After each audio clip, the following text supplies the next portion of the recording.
Hello dear students, welcome to all of you on my YouTube channel Ajay Sir English Classes. And today's topic is William Shakespeare. तो William Shakespeare आज का topic है और एक ऐसा topic है जिसके अंदर सब कुछ समाहित है। टीजीटी वाले स्पेशली जो स्टूडेंट्स हैं उन लोगों ने मिल्टन से क्लास को शुरू किया है। They have studied Milton, William Wordsworth and John Galsworthy. Now the time is for William Shakespeare. William Shakespeare को हम स्टडी करेंगे और आप जान लीजिए कि आपने मिल्टन को पढ़ा, वर्ड्सवर्थ को पढ़ा, गाल्सवर्दी को पढ़ा, सबको पढ़ा, ठीक है। लेकिन अब सभी लोग एक तरफ और विलियम शेक्सपियर एक तरफ, सबको एक तरफ करिए और विलियम शेक्सपियर को एक तरफ, तभी शेक्सपियर का पढ़ना भारी ही रहेगा। और आप मान के चलिए कि हमारे साथ आप ईमानदारी से जुड़ जाएंगे। बायोग्राफी से लेकर लास्ट तक अगर आप शेक्सपियर को अच्छे से पढ़ ले गए तो आप मान के चलिए कि फिर दोबारा जो है कहीं और आपको शेक्सपियर पढ़ने की ज़रूरत नहीं पड़ेगी। लेकिन हाँ, अगर आप थोड़ा सा लापरवाही कर गए शेक्सपियर में तो मान के चलिए कि शेक्सपियर फिर तैयार करना भी आपके लिए आसान नहीं रहेगा। इसीलिए शेक्सपियर पे आज पहली क्लास होने चल रही है और अगली 35-40 क्लास जितनी भी होंगी शेक्सपियर पर ध्यान देंगे, एकदम लगातार आप बने रहेंगे जो है, ईमानदारी से एकदम काम करेंगे जो है, और शेक्सपियर एक बार तैयार हो जाएंगे तो चीज़ें आपके लिए बहुत आसान हो जाएंगी। मिल्टन, वर्ड्सवर्थ, गाल्सवर्दी रिवाइज करना बहुत टफ नहीं है, लेकिन शेक्सपियर को रिवाइज करना जो है अपने आप में थोड़ा सा टफ है। हम लोग बहुत प्लान बनाते हैं, उसके बाद शेक्सपियर को शुरू करते हैं। मिल्टन को पढ़ाने में 10-12 दिन लग सकते हैं, वर्ड्सवर्थ को पढ़ाने में 10-12 दिन लग सकते हैं, गाल्सवर्दी भी 8-10 दिन में फिनिश हो जाते हैं। लेकिन शेक्सपियर जो है इन्फिनिट हैं, उनका कोई अंत ही नहीं है जो है, ठीक है, उनका कोई अंत नहीं है जो है, और उनको माना जाए तो फिनिश नहीं किया जा सकता है। लेकिन हम लोग कोशिश करेंगे जो भी इंपॉर्टेंट चीज़ें हैं शेक्सपियर में उनको निकाला जा सके, उनको बाहर लाया जा सके, जहाँ से क्वेश्चन आपके यहाँ पूछे जाते हैं अथवा पूछे जा सकते हैं। क्लियर? अगर हम विलियम शेक्सपियर को देखें,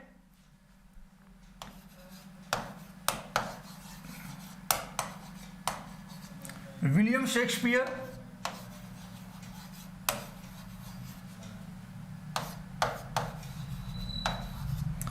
अगर शेक्सपियर की बात की जाए जो है कैसे क्या पढ़ना है यहां पर,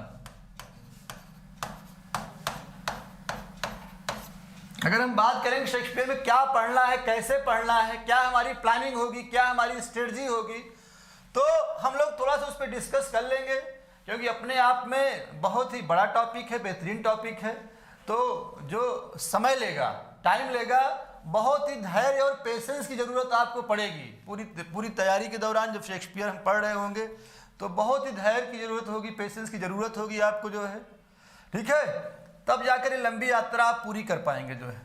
इसमें हम लोग शुरुआत बायोग्राफी से करेंगे।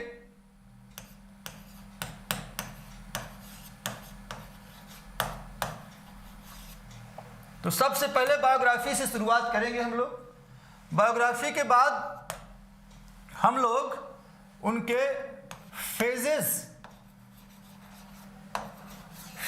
Of his literary career, phases of his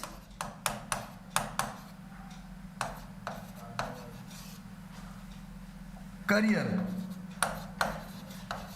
biography से हम लोग आगे बढ़ेंगे, phases of his literary career देखेंगे। उसके बाद फेजेस देखने के बाद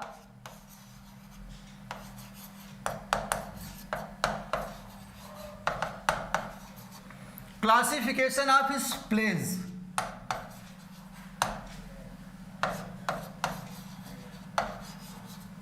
क्लासिफिकेशन ऑफ हिज प्लेज। फिर हम लोग आगे बढ़ेंगे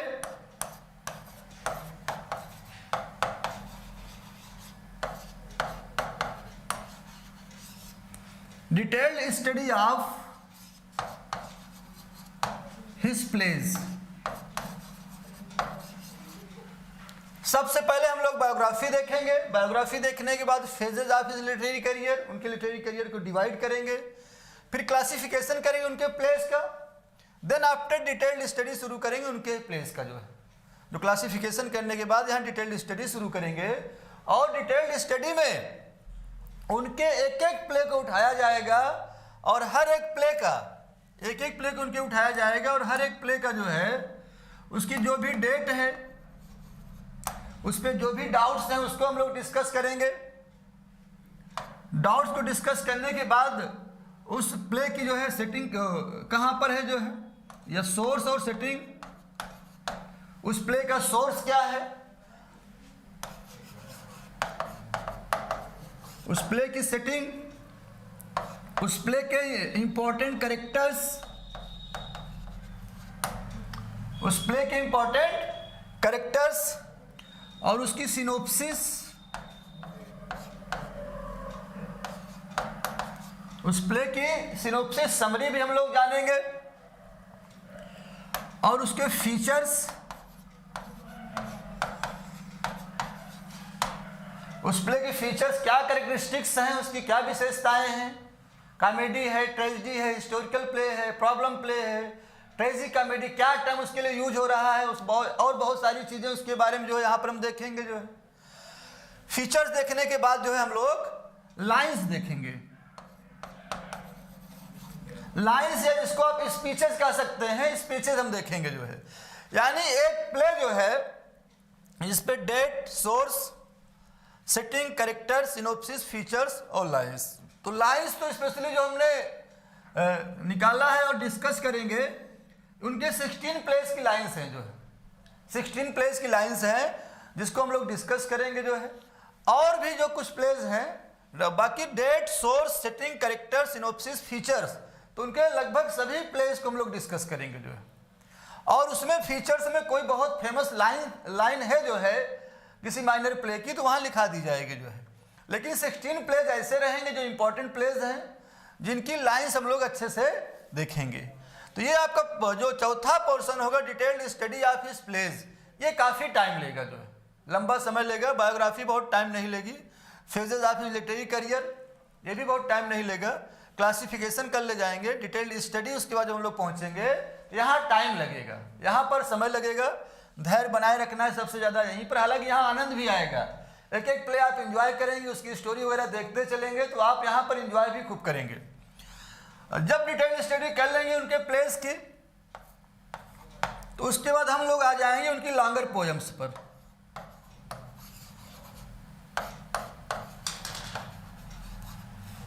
उनकी लॉन्गर पोएम्स पर हम लोग आ जाएंगे। Longer poems and sonnets,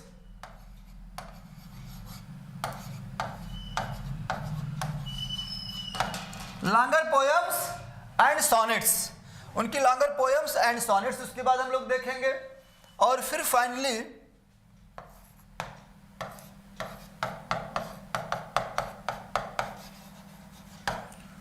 criticism करेंगे।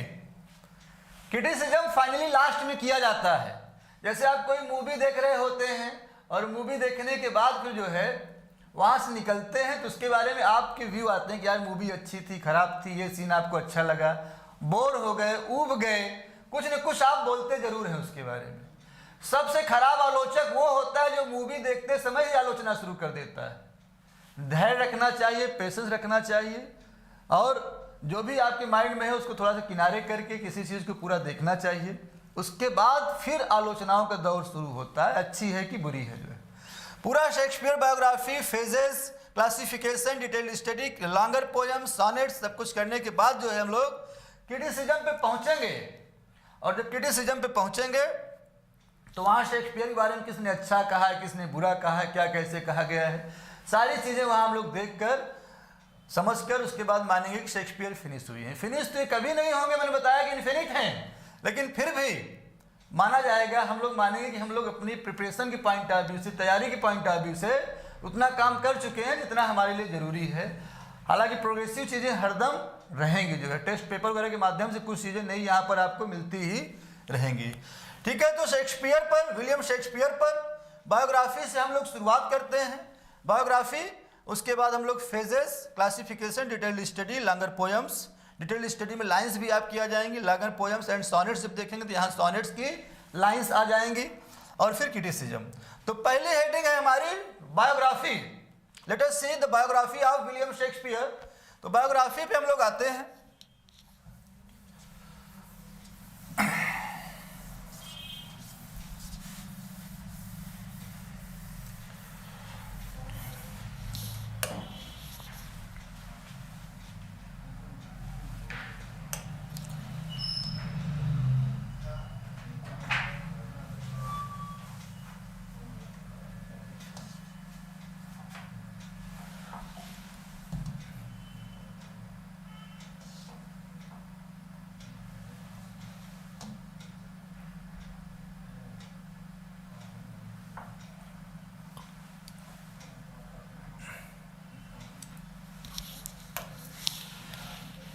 William Shakespeare, today's topic is William Shakespeare biography. आज का टॉपिक क्या, अगले महीने भर का टॉपिक मान के चलिए यही रहेगा आपका विलियम शेक्सपियर। हालांकि जैसा कि हमने आपसे वादा किया है कि आज फ्राइडे सैटरडे 2 दिन शेक्सपियर पढ़ाने के बाद नेक्स्ट वीक से 3 दिन हम जो है आपको शेक्सपियर पढ़ाएंगे और 3 दिन आपकी ग्रामर चलेगी टेंस से जो है। तो टॉपिक अपने आप में शेक्सपियर नया है, उधर टेंस से शुरुआत होगी मंडे से, तो 3 दिन शेक्सपियर 3 दिन टेंस चलेगा आपका। तो आप जो भी नए लोग हैं मान के चलें कि इस बैच में वो जो है उनके लिए बैच नया है, शुरुआत यहीं से हो रही है। अगर एक आध टॉपिक पहले से भी उन्होंने ज्वाइन किया है तो एकदम माइंड से निकाल दें कि जो है वहाँ से ज्वाइन किया है, वो माइंड में रखें कि उन्होंने शेक्सपियर से ज्वाइन किया है, इधर शेक्सपियर से उधर ग्रामर में टेंस से जो है, तो उनके लिए चीज़ें आसान हो जाएंगी। और वास्तव में पहले शेक्सपियर से ही पढ़ाते रहे हैं, लेकिन इस बार हमने कहा कि बाद में पढ़ाते हैं शेक्सपियर, जिससे कि जो है छोटे छोटे राइटर्स तैयार रहें कुछ लोगों के, बाद में बड़ा राइटर हम लोग आराम से तैयार करेंगे। विलियम शेक्सपियर बायोग्राफी, तो बायोग्राफी की शुरुआत कर रहे हैं। यहाँ डेट ऑफ बर्थ लिखी हुई है 23 अप्रैल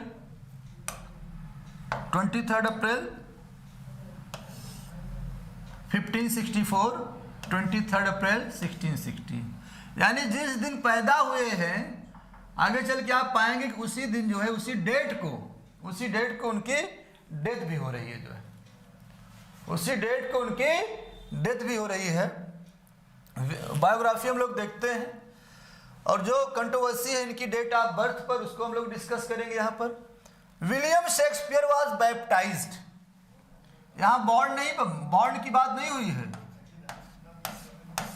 कंफ्यूज नहीं होंगे इस शब्द को लेकर। बैप्टाइज्ड, क्रिश्चियनिटी में जब बच्चा पैदा होता है तो 3 दिन बाद उसे चर्च में ले जाकर वहाँ पर उसे बैप्टाइज किया जाता है। तो शेक्सपियर भी जो है जब पैदा हुए हैं 26 अप्रैल 1564 को बैप्टाइज किए जा रहे हैं। पैदा कब हुए हैं अभी नहीं क्लियर, ये नहीं क्लियर है कि वो कब पैदा हुए हैं।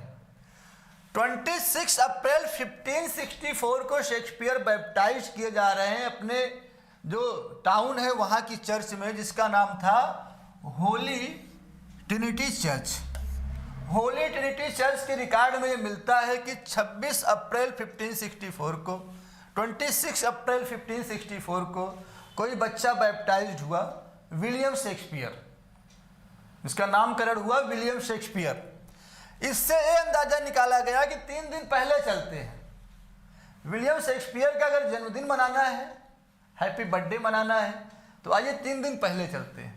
3 दिन पहले वहां से निकले। As in Christianity a child is baptised after 3 days of his birth. Shakespeare's birth is celebrated on 23 April, ये है उनका बर्थडे। डेट ऑफ बर्थ उनकी क्या है 23 अप्रैल।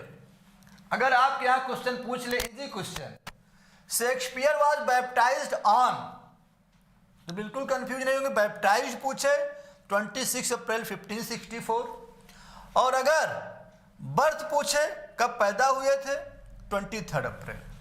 और ये 23 अप्रैल हम यहीं से निकाल के लाते हैं कि बैप्टाइज 26 को हुए हैं तो 23 को वो पैदा हुए होंगे। क्लियर?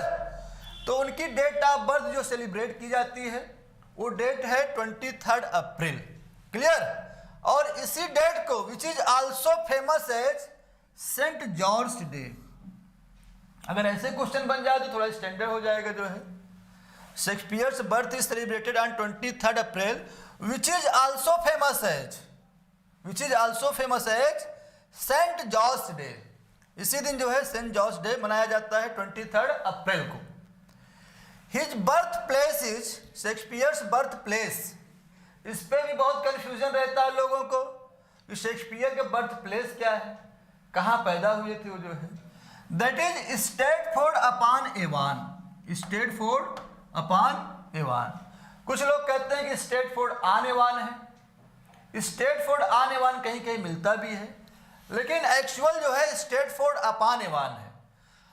स्टेटफोर्ड अपॉन एवान को स्टेटफोर्ड ऑन एवान से कंफ्यूजन इसलिए क्रिएट होता है, दोनों में हम कंफ्यूज इसलिए होते हैं कि स्टेटफोर्ड ऑन एवान भी है वहाँ पर, और वो जिले का नाम है, वो डिस्ट्रिक्ट का नाम है, जबकि स्टेटफोर्ड अपॉन एवान वो कस्बा है, वो टाउन है जहाँ शेक्सपियर पैदा हुए।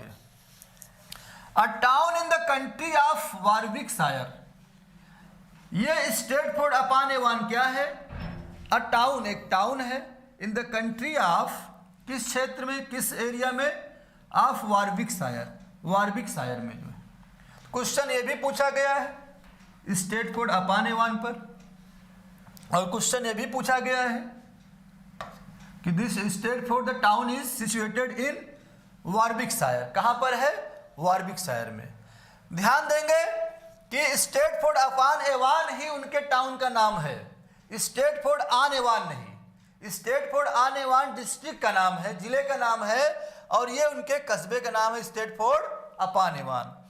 क्लियर? और इसमें भी ध्यान देंगे कि एवान जो है यहाँ पर, ये रिवर का नाम है, नदी का नाम है जो वहाँ से बहती रही। तो एवान भी यहाँ पर, इसमें अगर क्वेश्चन बन जाए in Stratford upon Avon, what is Avon here? It is a river, it is the name of a river, यह एक नदी का नाम है। क्लियर?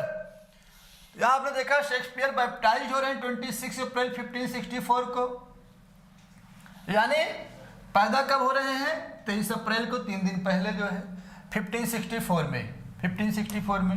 और ये 1564 अगर देखा जाए तो किस एज में पैदा हो रहे हैं शेक्सपियर? तो आप पाएंगे Elizabethan age.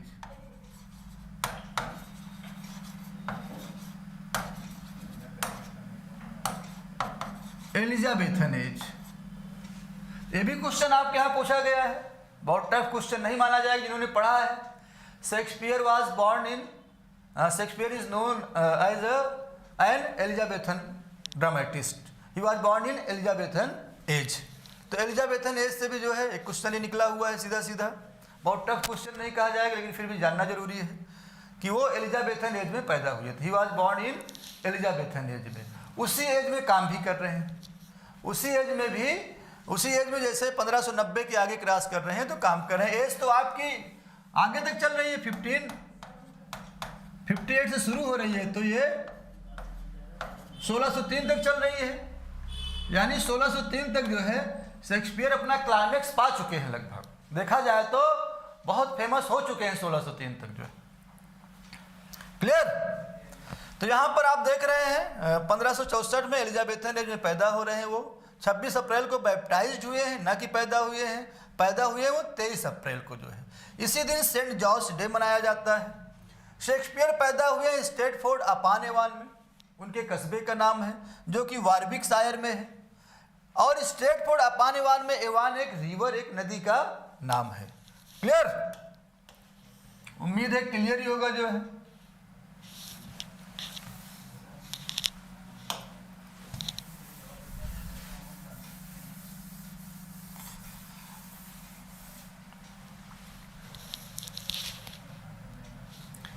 His birthplace is Stratford upon Evan.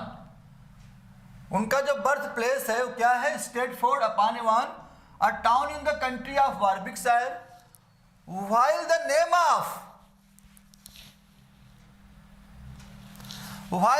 of his district was Stratford on Evan. ये कंफ्यूजन आपको होता है, नो डाउट, पूरा कंफ्यूजन आपको होता रहेगा जो है, जब तक आप इसको समझेंगे नहीं कि वो स्ट्रेटफोर्ड ऑन एवान में पैदा हुए थे कि स्ट्रेटफोर्ड अपॉन एवान में पैदा हुए थे। क्वेश्चन ही पूछा है, जो पहले के क्वेश्चन पूछे जाते थे जो है, वहां तो एक बार ऑप्शन में स्ट्रेटफोर्ड अपॉन एवान था ही नहीं, ऑन एवान था। लेकिन रिसेंटली एक क्वेश्चन पूछा गया था, संभवतः 2010 या 13 वगैरह में जो है, जिसमें ऑप्शन में दोनों था, Stratford upon Evan, Stratford on Evan. अब जब दोनों ऑप्शन में आया तब वास्तव में पता चलेगा कौन सही है, कौन असली है और कौन नकली है। असली यही है, आप सर्च भी करेंगे तो आप पाएंगे कि स्ट्रेटफोर्ड अपॉन एवान ही उनके टाउन का, उनके कस्बे का नाम है, और स्ट्रेटफोर्ड ऑन एवान जिले का नाम है, ये डिस्ट्रिक्ट का नाम है जो है। अ town in the country of Warwickshire, while the name of his district was, उनके जिले का जो नाम था स्ट्रेटफोर्ड ऑन एवान। तो वहाँ बात जिले की नहीं हो रही थी, फेमस हुआ है स्ट्रेटफोर्ड अपॉन एवान। यहीं की जो है चर्च में जो है उनको बैप्टाइज किया गया है, यहीं की जो है चर्चयार्ड में उनको दफनाया गया है जो है, ठीक है। यहीं किनारे नदी है, यहीं जो है बहुत सारे जो है शुरू में कांड किया उन्होंने जो है, ठीक है। तो स्टेटफोर्ड अपॉन एवान की ही बात हो रही, बिल्कुल आप कंफ्यूज नहीं होंगे। जबकि स्टेटफोर्ड ऑन एवान उनके जिले का नाम है, फेमस यही है जहां वो पैदा हुए। द वर्ड एवान, ये शब्द जो है Evan stand for a river, ये नदी का नाम है। एवान जो है ये नदी का नाम है। शेक्सपियर हैज द सॉब्रिक, सॉब्रिक आप समझते होंगे, यहां पर टी आपको प्रोनाउंस नहीं करना है।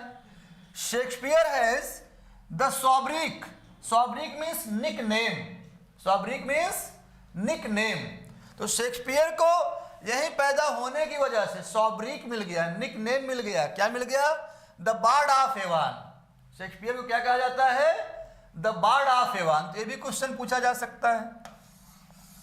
तो आप समझ सकते हैं कि जो पहला पॉइंट ही है बायोग्राफी में, पहला पॉइंट ही बहुत इंपॉर्टेंट है, बहुत संभाल कर यहाँ एक एक चीजें रखी गई है जो है, और यहाँ से मतलब एक क्वेश्चन बन सकता है। आप समझ सकते हैं कितनी चीजें यहाँ पर मतलब एक पॉइंट में छिपी हुई हैं जो है। Clear? Shakespeare has the sobriquet, उन्हें निक नेम मिला as the bard of Avon. Shakespeare को बार्ड ऑफ एवान कहा जाता है। क्लियर? आगे बढ़ते हम लोग जो है, आगे बढ़ते हैं, देखते हैं किसके लड़के थे जो है, किसके बच्चे थे जो है, किस खानदान के थे जो है। He was the eldest son, eldest son थे ये किसके? जॉन शेक्सपियर के जो है, जॉन शेक्सपियर के। हमने पहले ही बताया कि आप जॉन मिल्टन पढ़े टीजीटी वाले, उनके फादर भी जॉन थे, जॉन मिल्टन। विलियम वर्ड्सवर्थ पढ़ा आपने, उनके फादर भी जॉन थे, जॉन वर्ड्सवर्थ। जॉन गाल्सवर्दी पढ़ा आपने, उनके फादर भी जॉन थे, जॉन गाल्सवर्दी। विलियम शेक्सपियर पढ़ रहे हैं, उनके फादर भी जॉन हैं, यानी जॉन शेक्सपियर। तो आपको किसी के फादर का नेम तैयार करने की जरूरत नहीं है, अपने आप वो तैयार है। Clear? He was the eldest son of John Shakespeare, John Shakespeare के सबसे बड़े बेटे थे। ठीक है? टोटल 5 बच्चे जो है, 4 बेटे और 1 बेटियां जो है बच्चे थे। टोटल 8 बच्चे इनके हुए थे, जॉन शेक्सपियर और जो है मैरी आर्डन के 8 बच्चे हुए थे, जिसमें 5 बच्चे थे। जो 5 बच्चे थे उसमें सबसे बड़े विलियम शेक्सपियर थे जो है। अब इसमें बहुत गहराई में नहीं उतरने की कोशिश करना कि पांचों के नाम जान लें, पांचों के नाम जान लें, कौन कौन इनके भाई थे, कौन इनकी सिस्टर, बहुत सारी चीज़ों को जानने की आप जरूरत नहीं। बायोग्राफी में बहुत घुसने की कोशिश मत करिएगा, चीज़ें वहाँ ऑलरेडी डाउटफुल हैं, बहुत कुछ जानकारी नहीं मिल पाती है। उतने में आप जो है किसी प्ले के कैरेक्टर तैयार कर लेंगे जो है, जो कि पूछा जा सकता है। बायोग्राफी में बहुत आपको घुसने की ज़रूरत नहीं है, जितना बता दिया जा रहा है वही क्वेश्चन बनेंगे। और सबसे बड़ी बात है, जो ऑथेंटिक बुक्स जहाँ से क्वेश्चंस रखे जाते हैं वो इससे ज़्यादा डिस्कस कर भी नहीं पाती हैं इनके बारे में जो है। क्लियर? तो बहुत इधर उधर से मैटर ला के बहुत ज़्यादा बायोग्राफी में घुसने की कोशिश मत करिएगा, उसका मतलब कोई बहुत मतलब नहीं निकलेगा जो है। जितना हम बताते चल रहे हैं इतना पर्याप्त है। He was the eldest son of John Shakespeare, who seems to have followed the occupations of a butcher, glover and farmer. तो वो बूचर, ग्लोवर एंड फार्मर का काम किया करते थे। बूचर का काम करते थे, ग्लोवर का काम करते थे, ग्लव्स वगैरह बनाया करते थे, या फार्मर भी थे। ये उनके प्रोफेशंस में जो है माने जाते हैं, बूचर, ग्लोवर एंड फार्मर थे जो है। ठीक है? हिज मदर, उनकी जो मदर का नाम है मैरी आर्डन, मदर का नेम है Mary Arden, was the daughter of wealthy Robert Arden. वो जो है रॉबर्ट आर्डन की बेटी थी। इनके जो फादर थे मैरी आर्डन के, वो वेल्दी थे, रॉयलिस्ट थे और बहुत धनाढ़ थे। एमंग 8 चिल्ड्रेन, टोटल 8 बच्चे हुए हैं आप जॉन एंड मैरी, जॉन और मैरी आर्डन के 8 बच्चे हुए हैं। ओनली 4 सन्स, केवल 4 बेटे मात्र, एंड 1 डॉटर सर्वाइव्ड, 4 बेटे और 1 डॉटर ही जो है सर्वाइव्ड की। इन 4 बेटों में और 1 बेटियों में जो 5 बच्चे हैं, इसमें से सबसे बड़े विलियम शेक्सपियर थे आपके। क्लियर? मैरी आर्डन जो है ये कैरेक्टर है जो जिनको शेक्सपियर जो है एज यू लाइक इट में इमोर्टलाइज करेंगे। हम लोग जब एज यू लाइक इट पढ़ेंगे तो वहाँ पाएंगे कि जो है द फॉरेस्ट ऑफ आर्डन जो है उन्होंने नाम ही दे दिया है एक फॉरेस्ट को, अपनी मदर को इमोर्टलाइज कर दिया है एज यू लाइक इट में जो है। क्लियर? आगे इस पॉइंट को हम लोग देखेंगे जब डिटेल्ड स्टडी करेंगे।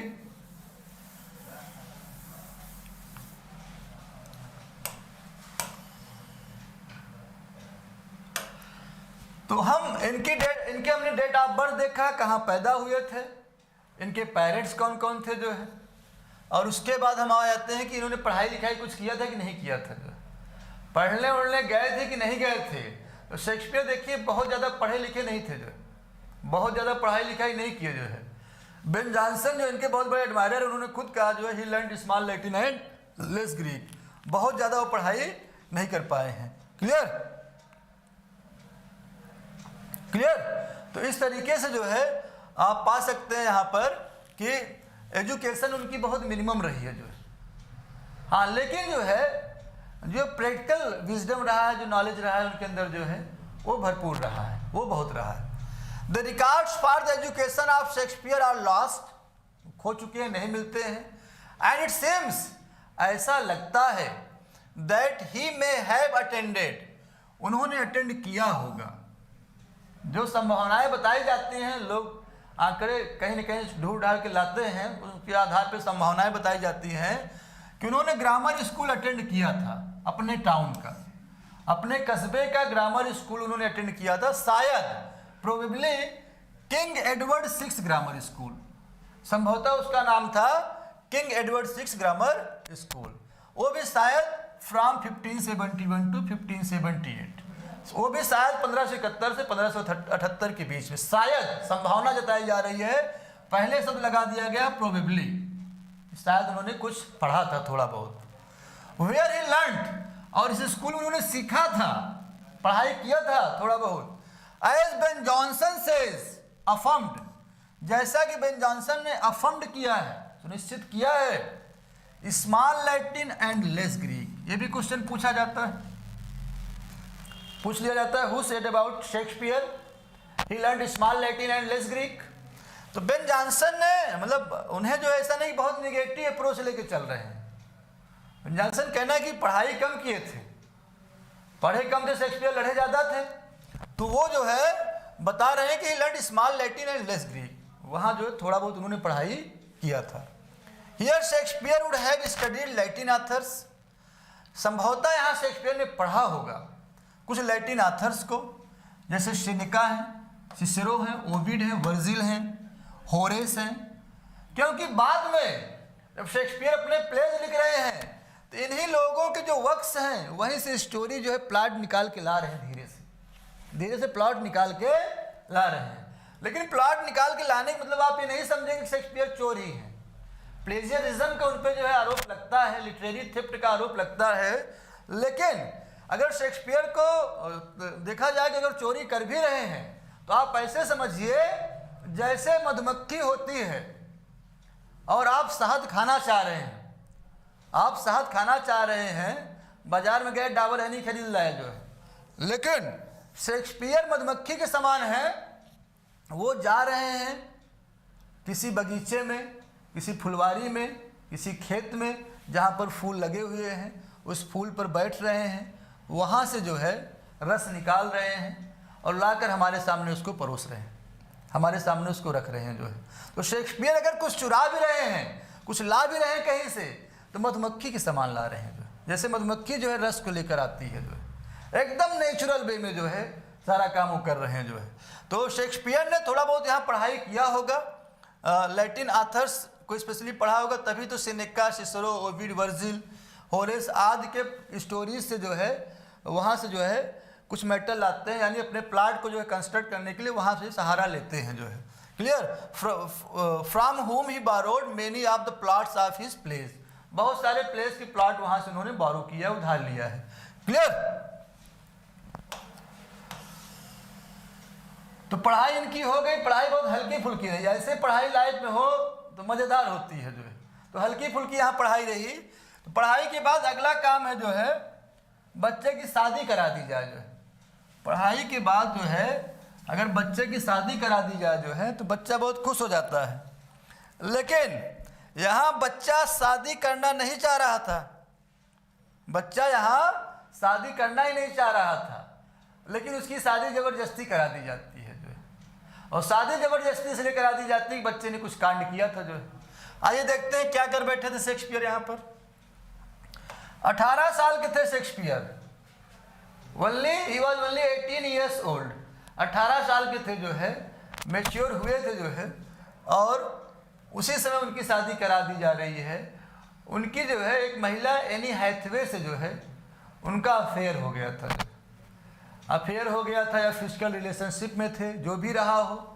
वो इनसे बड़ी थी और 8 साल बड़ी थी जो है, यानी मिसमैच कर रहा था जोड़ा, पेयर जो है मिसमैच कर रहा था। लेकिन कुछ भी मिसमैच कर रहा हो, अगर एनी हैथवे प्रेग्नेंट है और बच्चा भी वो शेक्सपियर का है, तो शादी वहाँ पे नेचुरल थी, स्वाभाविक थी जो है, शादी होती है। हालांकि शेक्सपियर इस शादी से बहुत खुश नहीं थे जो है, यानी कांड बहुत लंबा किए हैं, कुछ भी किए हैं, लेकिन वहाँ पर जो है कुछ लंबा कांड उन्होंने किया है। अब बॉन्ड डेटेड, एक बॉन्ड मिलता है डेटेड नवंबर 28 1582, 1582 1582, 28 नवंबर का एक बॉन्ड है, जिससे पता चलता है, अफोर्ड्स क्लियर एविडेंस, वो देता है एकदम क्लियर एविडेंस, एकदम साक्ष्य स्पष्ट देता है। आप Shakespeare's marriage to a certain, Shakespeare की शादी का एक स्पष्ट क्लियर साक्ष्य देता है यह बॉन्ड जो 28 नवंबर 1582 को आ रहा है। To a certain, Shakespeare's marriage to a certain, कोई Anne Hathaway of Stratford, Stratford की किसी एनी हैथवे से उनकी शादी हो रही है। यह बॉन्ड बताता है 28 नवंबर 1582 वाला की जो है उनकी शादी स्ट्रैटफोर्ड की किसी एनी हैथवे से हुई। ये स्ट्रैटफोर्ड की है, या कभी कभी इनके लिए बताया जाता है कि सॉट्री, वही पास का कस्बा था, गांव था, सॉट्री वहाँ की थी। At that time Shakespeare was only 18, 18 साल के थे, मात्र 18 साल के थे शेक्सपियर। एंड द ब्राइड, और जो दुल्हन थी यानी Anne Hathaway was 8 years older, उनसे 8 साल बड़ी थी, यानी 26 साल की थी। एनी हैथवे 26 साल की थी और विलियम शेक्सपियर 18 साल की थे। दोनों की शादी करा दी जाती है। हालांकि क्रिटिक्स कहते हैं कि ये जो है मिसमैच जो है, जोड़ा जो था, ये शादी जो थी मिसमैच थी जो है। शेक्सपियर इस शादी से खुश नहीं रहे जो है, और लास्ट तक खुश नहीं रहे जो है, अंत तक इस शादी से जो है वो अपने आप को कंसाइल्ड नहीं कर पाए जो। She was already a few months pregnant, उस समय जब उनकी शादी हो रही थी, उस समय she was already a few months pregnant, कुछ महीने की प्रेग्नेंट थी, विथ हिज चाइल्ड, हिज मतलब Shakespeare,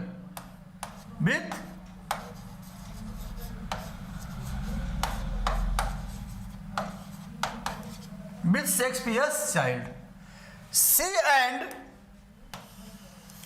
She and Shakespeare had 3 children. इनकी भी जोड़ी चली, स्पेशली भले क्रिटिक्स कहते हैं बहुत खुश नहीं थे जो है लाइफ में, लेकिन 3 बच्चे जो है शेक्सपियर और एनी हैथवे से हुए जो है। सुजाना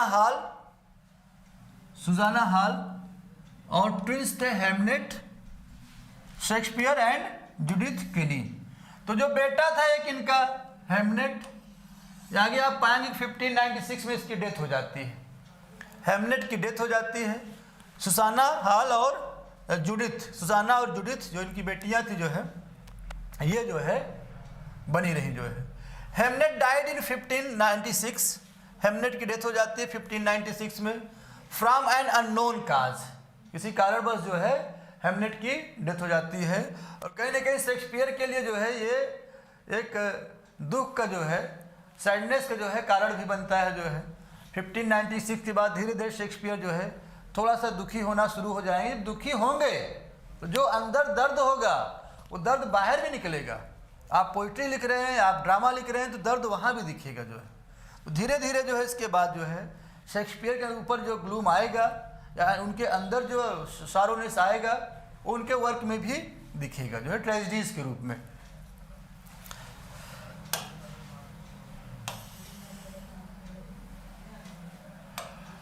अब वो घर से बाहर निकलेंगे, शेक्सपियर जो है घर से बाहर निकलेंगे, क्योंकि गांव में जहां ठहर गए हैं और माइटी माइंड है, तो तो माइटी माइंड कुछ न कुछ काम करता ही रहेगा, कुछ न कुछ कांड करता ही रहेगा। जो वो जहाँ रहेगा कुछ न कुछ दिमाग लगाता रहेगा। जो अब 1584 में जो है शेक्सपियर अपना गांव छोड़ के भागते हैं, निकल लेते हैं। माना जाता था कि उस समय एक टॉमस लूसी थे जो है, जो लोकल पॉलिटिशियन थे और मजिस्ट्रेट थे।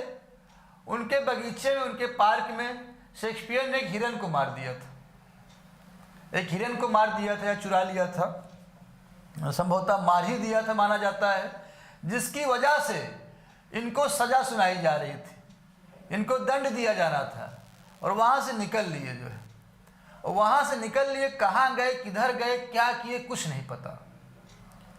हो सकता है किसी प्लेयर्स की कंपनी में शामिल हो गए हों, उनके साथ उड़ते जमते रहे हों। जो है जहाँ भी रहे भागते रहे, जो है भागते भागते धीरे धीरे इधर उधर टहलते टहलते अंत में जो है लंदन पहुँच गए। जो है ऐसा लग रहा लंदन उनको बुला रहा था कि आओ शेक्सपियर, आओ, आ जाओ।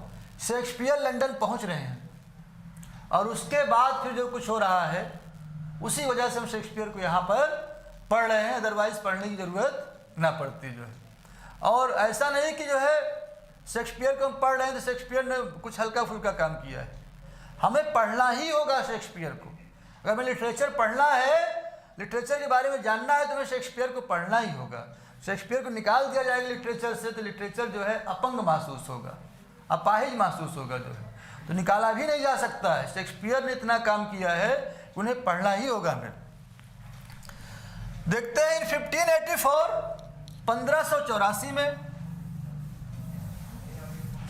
1584 में Shakespeare left his native town. Shakespeare जो है अपना नेटिव टाउन, अपना कस्बा छोड़कर निकल लेते हैं।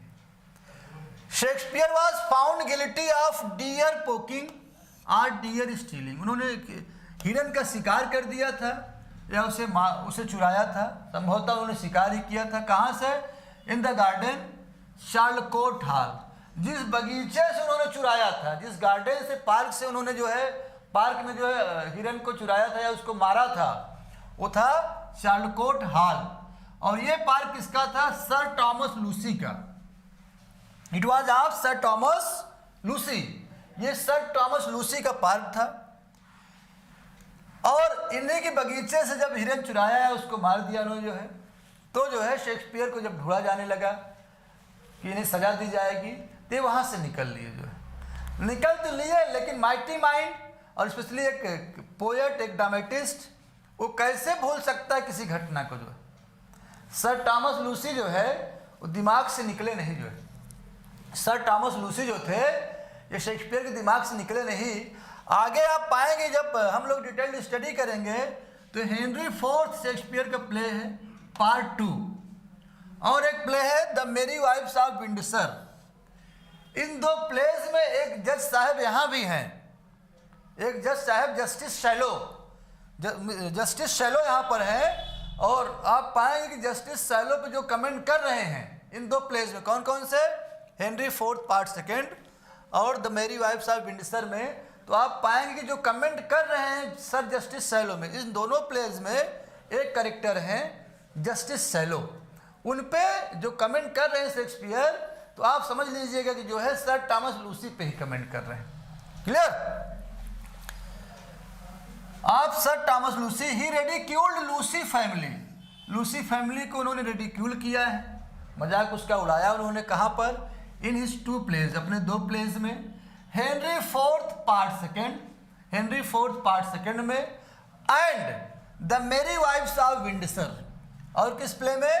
The Merry Wives of Windsor में। इन 2 प्लेस में उन्होंने सर टॉमस लूसी का जो है मजाक उड़ाया है। क्लियर? तो Henry fourth part 2 and the Merry Wives of Windsor stands. इन 2 प्लेस में इन दो प्लेस में जस्टिस शैलो कैरेक्टर मिलेंगे आपको। Justice shallow stands for sir Thomas Lucy.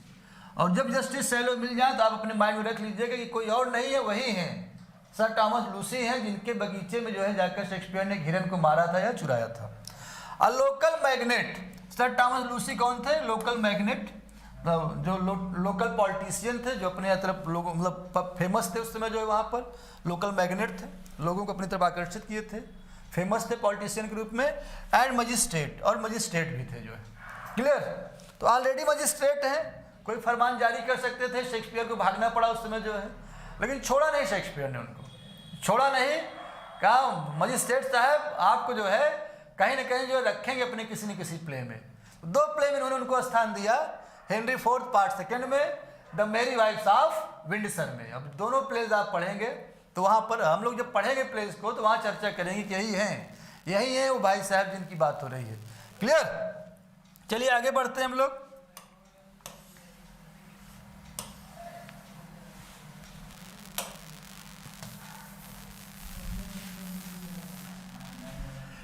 It is said, ऐसा कहा जाता है। अब ये वो दौर है जब सर टॉमस लूसी के गार्डन में हिरन को उन्होंने मारा, यहां से जब भाग रहे हैं वो, तो अब इसके बाद कहा जाता है, कुछ एग्जैक्टली नहीं बताया जा सकता कि ऐसा हुआ था शेक्सपियर। इसके बाद ऐसा कहा जाता है Shakespeare left his family near about 1584, उसी के आसपास 84-85 के आसपास उन्होंने अपनी फैमिली को जो है, अपना गांव को जो है छोड़ा है, अपना टाउन छोड़ा है।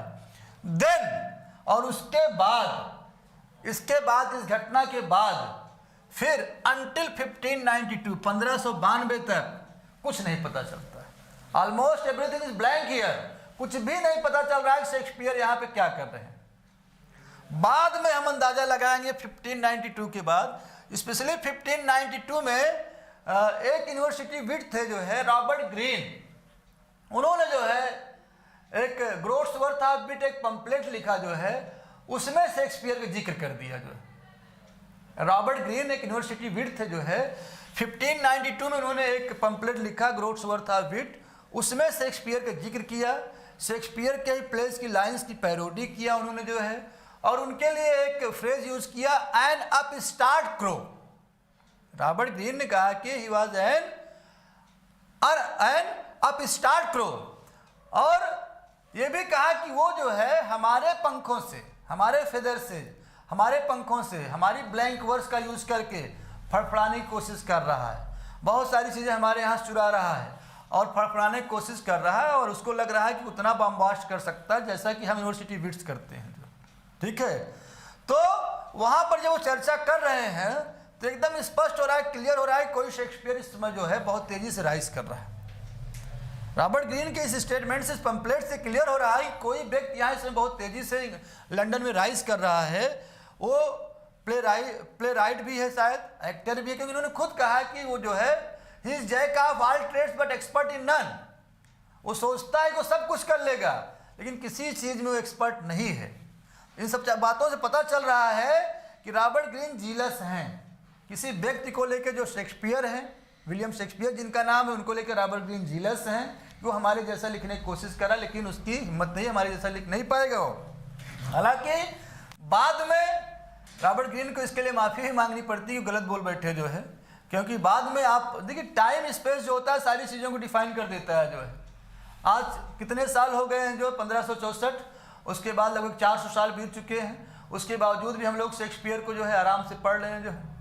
और अगर बात हो कि रॉबर्ट ग्रीन को पढ़ना है कि शेक्सपियर को पढ़ना है तो निसंदेह जो है आप पाएंगे कि सारे यूनिवर्सिटी विट्स पर जो है शेक्सपियर हावी हो जाएंगे जो है, कोई डाउट नहीं। उनको एक तरफ रखेंगे आप, शेक्सपियर को एक तरफ रखेंगे जो है।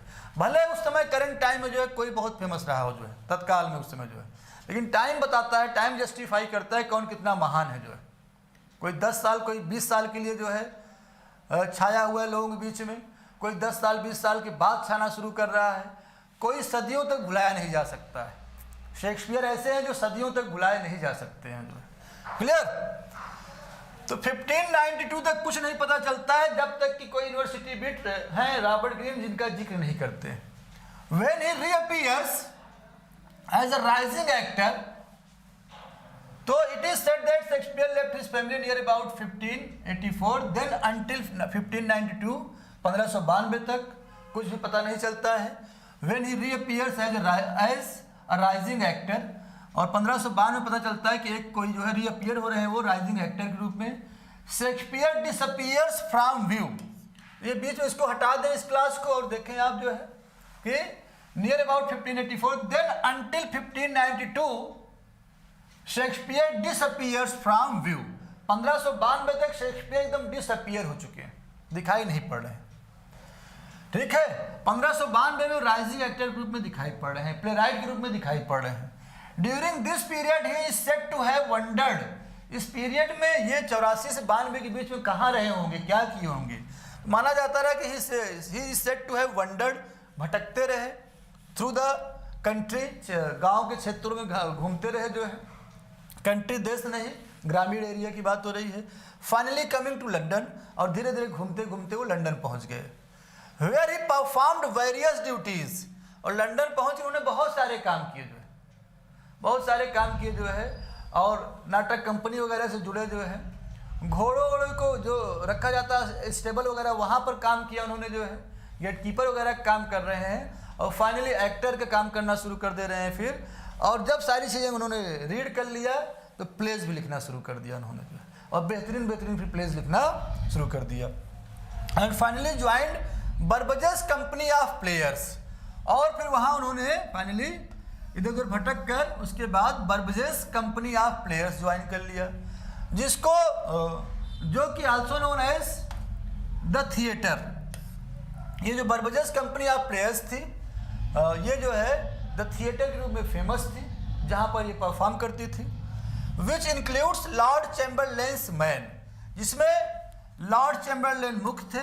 लॉर्ड चैम्बरलेन्स के मैन जो है यानी उनके एक्टर्स जो है, उनके साथी सब, उनकी टीम थी जो वहाँ पर काम किया करती थी। शेक्सपियर जो है इसमें शामिल हो गए बर्बजेस कंपनी ऑफ प्लेयर्स में जो है, और एंजॉय करते रहे। उस समय जो लीड रोल होते थे वो लॉर्ड चैम्बरलेन ही किया करते थे जो है, वही कर रहे थे जो है। दस फेमस एज प्लेयर्स कंपनी, ये प्लेयर्स कंपनी के नाम से भी जानी जाती रही है, और Lord Chamberlain's company, Lord Chamberlain's की कंपनी के नाम से भी फेमस रही, जिसमें लॉर्ड चैम्बरलेन एक्टर का काम करते रहे। लॉर्ड चैम्बरलेन्स कंपनी लेटर इन 1605 में बिकेम द किंग्स कंपनी। 1605 में ये जो है द किंग्स कंपनी बन जाती है। क्लियर। अब जो है सही जगह पे शेक्सपियर पहुंचे हैं, और यहीं पर वो काम करना शुरू कर देंगे जो है, और हमारे आपके बीच में शेक्सपियर निकल कर आएंगे। Very little is known about Shakespeare's life during his early career. उनके अर्ली करियर में, शुरुआत में उनके बारे में बहुत जानकारी नहीं मिल पाती है, बट इट इज क्लियर, लेकिन यह क्लियर है दैट बाय 1592 1592 तक, ये क्लियर 1592 तक he was rising as a successful actor. 1592 तक ये क्लियर है कि वह एक सक्सेसफुल राइटर के रूप में उभर रहे थे, एंड प्ले राइट, और प्ले राइट के रूप में एक सक्सेसफुल एक्टर और प्ले राइट के रूप में उभरना शुरू हो गए थे जो है। क्लियर। इन लंदन, कहां पर? लंदन में। This success was enough to provoke, और ये सक्सेस पर्याप्त था प्रोवोक करने के लिए, किसी को उत्तेजित करने के लिए, the play right Robert Greene, वो प्ले राइट रॉबर्ट ग्रीन को उत्तेजित करने के लिए, प्रोवोक करने के लिए काफी था। Into making the first printed reference, पहला प्रिंटेड रेफरेंस शेक्सपियर का, पहला क्रिटिसिज्म शेक्सपियर का मिलता है यहाँ पर, इन अ ग्रोट्स वर्थ ऑफ विट। 1592 में रॉबर्ट ग्रीन का पंपलेट आ रहा है, ऑटोबायोग्राफिकल पंपलेट आ रहा है, अ ग्रोट्स वर्थ ऑफ विट, जिसमें रॉबर्ट ग्रीन पहली बार जो है आप देखेंगे शेक्सपियर पे क्रिटिसिज्म हो रहा है, रॉबर्ट ग्रीन शेक्सपियर के बारे में चर्चा कर रहे हैं। The first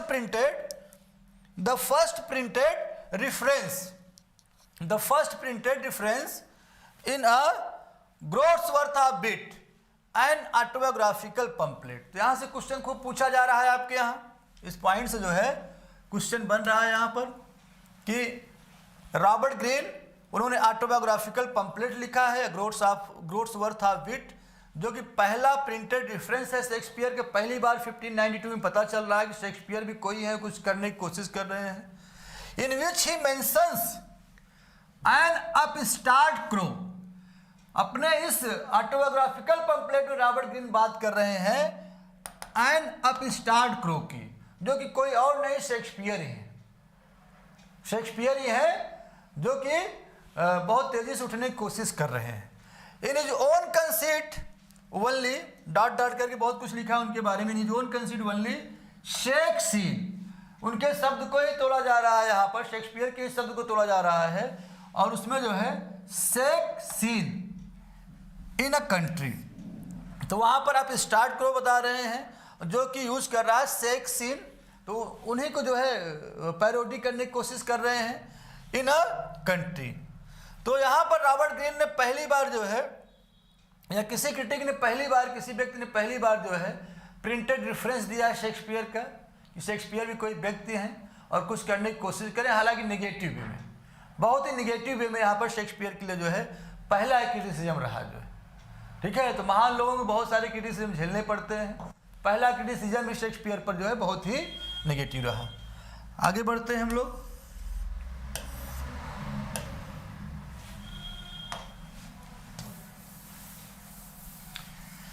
In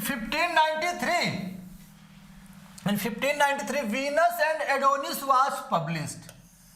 Venus and Adonis इनकी लॉन्गर पोएम थी, 1593 में पब्लिश होती है। It was his first published appearance in his own right, अपने खुद के राइट पर जो है उनका पहला जो है ये पब्लिश्ड अपीयरेंस था, पहला पब्लिश्ड वर्क था जो उन्होंने खुद पब्लिश करवाया था जो है। But so science of immaturity, बहुत मेच्योर वर्क नहीं कहा जा सकता है, सो कर रहा है science of immaturity. Critics generally seem to say, critics अक्सर कहते हैं या माना जा सकता है that his first work was, उनका पहला वर्क क्या था जो है, शेक्सपियर का पहला वर्क क्या था, इस पे क्रिटिक बहुत एक मत नहीं है, उनके अपने अपने अलग अलग विचार हैं, लेकिन ज़्यादातर क्रिटिक का कहना है कि शेक्सपियर ने जो है हेनरी सिक्स्थ पार्ट सेकेंड को 1591 में संभवतः लिखा था, यही उनका पहला प्ले। ज़्यादातर क्रिटिक यही कहते हैं कि Henry sixth part second which was written in 1591, जो संभवतः 1590-91 में लिखा गया था, और यही उनका पहला वर्क है। यानी Shakespeare began his career through historical plays, historical plays से उन्होंने अपने करियर की शुरुआत किया है, और हेनरी सिक्स्थ पार्ट सेकेंड उनका पहला प्ले था। हालांकि बाद में हेनरी सिक्स्थ पार्ट फर्स्ट भी आता है, तो बाद वाली पहले वाली कहानी जो है बाद में लिखते हैं। हेनरी सिक्स्थ पार्ट सेकेंड उनका पहला प्ले माना जाता है, which was written in 1591 and was printed in 1600। तो ये हेनरी सिक्स्थ पार्ट सेकेंड संभवतः उनका पहला प्ले है, ऐसा कुछ ज़्यादातर क्रिटिक कहते हैं। क्लियर?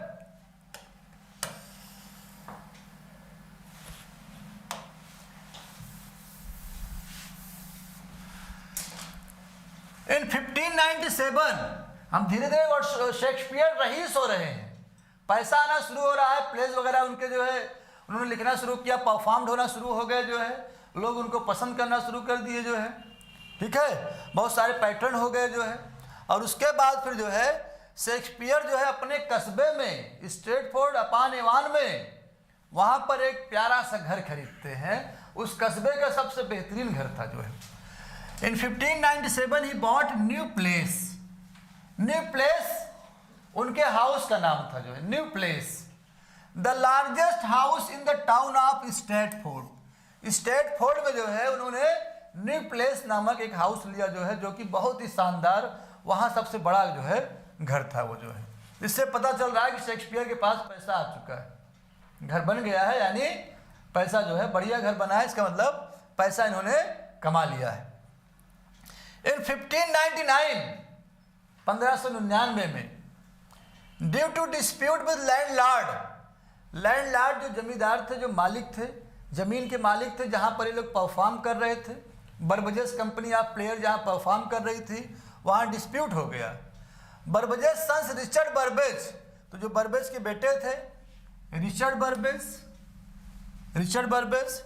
एंड कुथबर्ट बर्बेज, दोनों में झगड़ा हो गया। ओपनड द ग्लोब थिएटर, उन्होंने क्या किया, वहाँ से हटकर अपने आप को जो है अपने आप को हटा लिया और द ग्लोब थिएटर खोला उन्होंने जो है।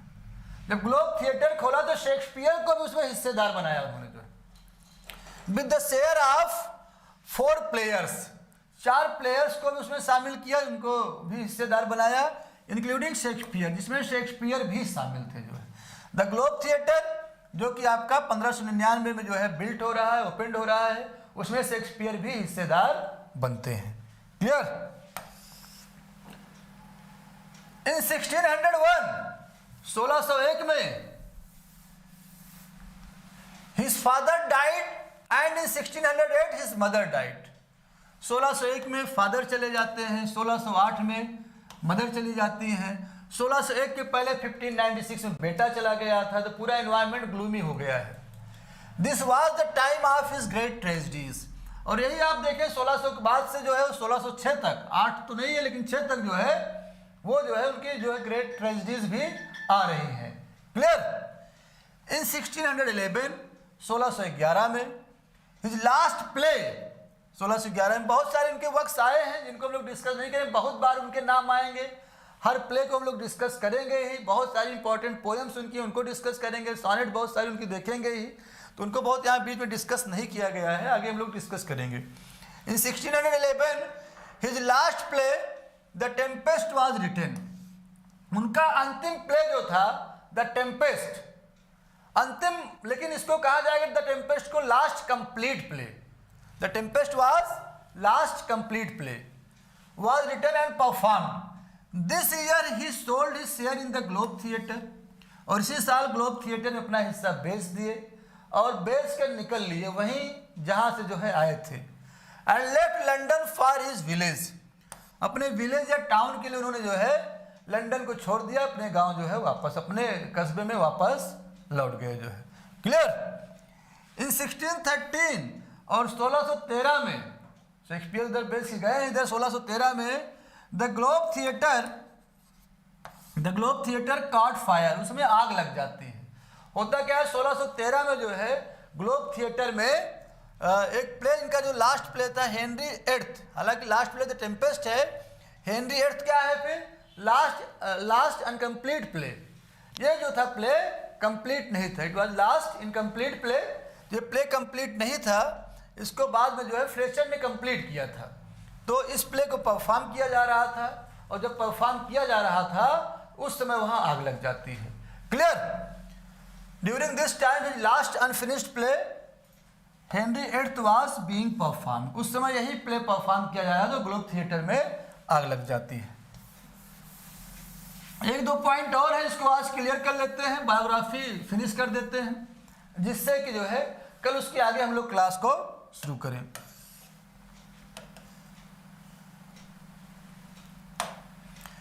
His last days were very gloomy. अंतिम टाइम जो था उनका जो है, किसी पोएट का, किसी ड्रामेटिस्ट का या राइटर का जो अंतिम टाइम होता है बहुत दुख में बीतता है जो है, तो उनका भी अंतिम टाइम जो था बहुत ग्लूमी था जो है। ही डाइड ऑन 23 अप्रैल 1660, 23 अप्रैल 1616 को। जहाँ से चले वहीं पहुँचे, लंदन वगैरह कहाँ कहाँ भागे, कस्बे में ही आए अपने लौट के, और वही डेट भी उन्होंने चुना जिस डेट को पैदा हुए जो है 23 अप्रैल 1616 को। एंड वाज बरीड, और उन्हें दफनाया गया इन Holi Trinity church eight Stafford. Stafford में ही होली ट्रिनिटी चर्च उन्हें दफनाया गया।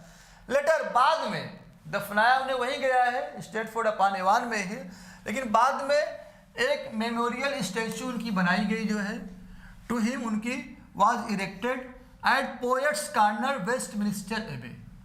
वेस्टमिनिस्टर एबे में जो पोएट्स कॉर्नर है वहाँ पर भी उनकी एक मेमोरियल स्टैचू वहाँ पर तैयार की गई बाद में जो है, ठीक है, क्योंकि वो एक ग्रेट ड्रामेटिस्ट थे, पोएट थे, उनको भी वहाँ पर स्थापित किया गया जो है। The epitaph on his graveyard is, उनकी कब्र पर जो ग्रेवयार्ड पर जो है जो अंतिम कुछ लाइंस यहाँ पर, सॉरी, उनके ग्रेवयार्ड पे कुछ लाइंस लिखी गई हैं, और ये लाइंस किसी और ने नहीं लिखी है, खुद शेक्सपियर लिख के गए थे कि हमारी ग्रेव पर जो है जब हम मर जाएं तो यही लाइंस आप लिख देना। और ये लाइंस क्या कहती हैं आप इसको ध्यान से देखेंगे जो है,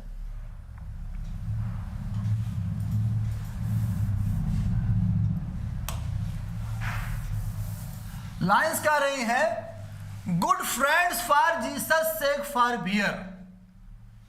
वहां लाइंस में बता रहे हैं कि यहां मैं दफनाया तो गया हूं और वह व्यक्ति बहुत अच्छा होगा good friend for Jesus sake forbear, वो सदा के लिए बहुत मतलब अच्छा व्यक्ति है जो है, बहुत अच्छा दोस्त है वो।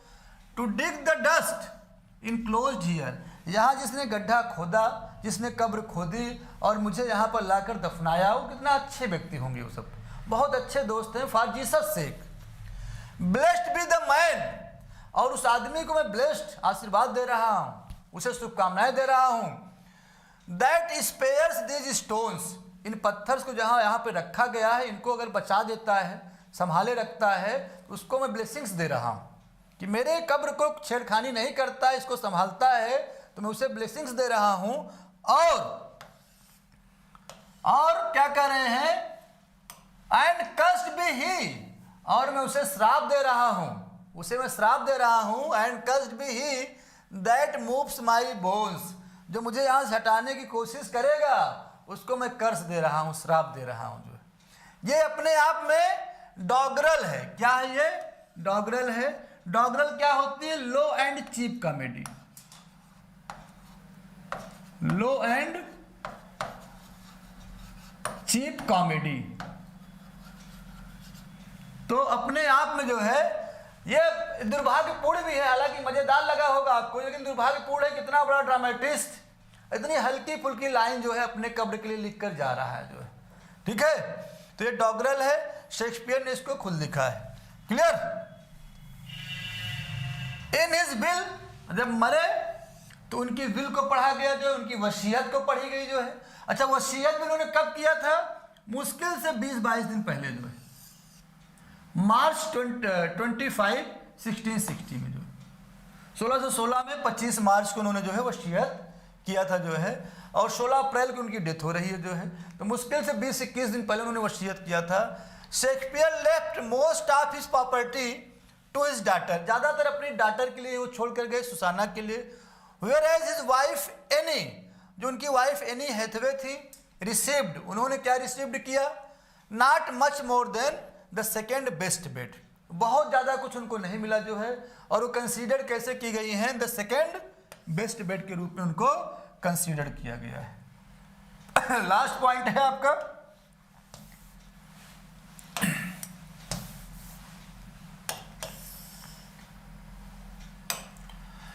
ही belongs to the Elizabethan age. Shakespeare किस एज से बिलोंग करते हैं? एलिजाबेथन एज से। हमने शुरुआत में इसको देखा जो है, he belongs to the Elizabethan age. लेकिन अकॉर्डिंग टू बेन जॉनसन के स्टेटमेंट कितना प्यारा है, वो कहते हैं he was not of an as.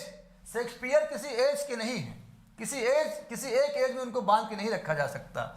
He was not of an age but for all time. Shakespeare तो हर समय के लिए हैं जो है, आज भी हम पढ़ रहे हैं, आज भी बहुत सारी चीज़ें आप पाएंगे एकदम रिलेवेंट हैं जो है, जिनको आप फॉलो करने की कोशिश करेंगे जो है, या जिनको जो है अपने अंदर जो है पाएंगे कि जो है ऐसी चीज़ें तो मैं भी फील करता हूँ। तो he was not of an age but for all time, भले वो एलिजाबेथन एज में पैदा हुए लेकिन किसी एज की नहीं है वो जो है, he was for all time. Clear? He mostly used blank words in his works, blank words में ही वो लिख रहे हैं जो है। क्लियर? तो यहाँ तक हम लोगों ने उनकी बायोग्राफी को देखा है, मज़ेदार रही है बायोग्राफी। अब जो कल की क्लास होगी उसमें हम लोग phases of his great literary works, उनके जो लिटरेरी वर्क्स हैं उनको फेजेज में हम लोग क्लासीफाई करेंगे।